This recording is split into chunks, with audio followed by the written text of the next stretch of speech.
वृंदावन में आकर मन हो जाता है निर्मल। सुनिए एक सच्ची कहानी। बात भाव की है, बात उस निर्मल मन की है, बात व्रज की है, बात मेरे वृंदावन की है। बुझो तो बहुत कुछ है, नहीं तो बस पागलपन। मैं बस एक कहानी है, एक सच्ची घटना सुनिए एक संत की। वे एक बार वृंदावन मथुरा गए, वहां कुछ दिन घूमे फिरे, दर्शन किए। जब वापस लौटने का मन किया तो सोचा भगवान को भोग लगाकर कुछ प्रसाद लेता। चलू संत ने रामदाने के कुछ लड्डू खरीदे, मंदिर गए, प्रसाद चलाया, वापस आश्रम में आकर सो गए। सुबह ट्रेन पकड़नी थी, अगले दिन ट्रेन से चले। सुबह वृंदावन से चली ट्रेन को मुगलसराय स्टेशन तक आने में शाम हो गई। संत ने सोचा अभी पटना पहुंचने में 3 से 4 घंटे और लगेंगे, भूख लग रही है। मुगलसराय में ट्रेन आधे घंटे रुकती है, चलो हाथ पैर धोकर संध्या वंदना करके कुछ खा पी लिया जाए। संत ने हाथ पैर धोया और लड्डू खाने के लिए डिब्बा खोला।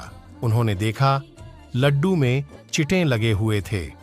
उन्होंने चिटों को हटाकर 1-2 लड्डू खा लिया, बाकी बचे लड्डू प्रसाद बांट दूंगा ये सोचकर छोड़ दिया।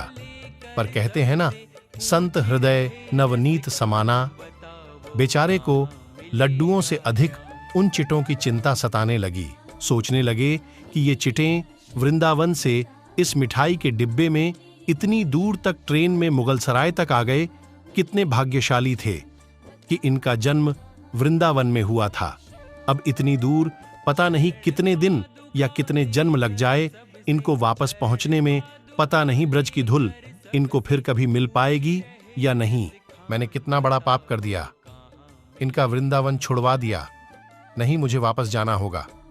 और संत ने उन चींटों को वापस उसी मिठाई के डिब्बे में सावधानी से रखा। वृंदावन की ट्रेन पकड़ ली, उसी मिठाई की दुकान के पास गए, डिब्बा धरती पर रखा और हाथ जोड़ ली।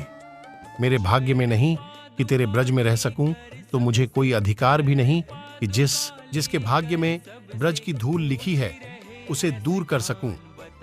दुकानदार ने देखा तो आया और कहा, महाराज चींटें लग गए, तो कोई बात नहीं, आप दूसरी मिठाई तौलवा लो। संत ने कहा, भैया मिठाई में कोई कमी नहीं थी, इन हाथों से पाप होते होते रह गया, उसी का प्रायश्चित कर रहा हूं। दुकानदार ने जब सारी बात जानी तो उस संत के पैरों के पास बैठ गया, भावुक हो गया। इधर दुकानदार रो रहा था, उधर संत की आंखें गीली हो रही थीं।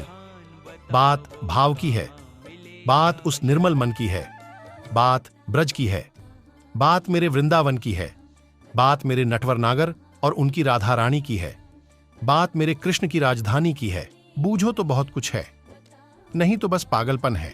बस एक कहानी है। घर से जब भी बाहर जाएं तो घर में विराजमान अपने प्रभु से जरूर मिलकर जाएं, और जब लौट कर आए तो उनसे जरूर मिलें, क्योंकि उनको भी आपके घर लौटने का इंतजार रहता है।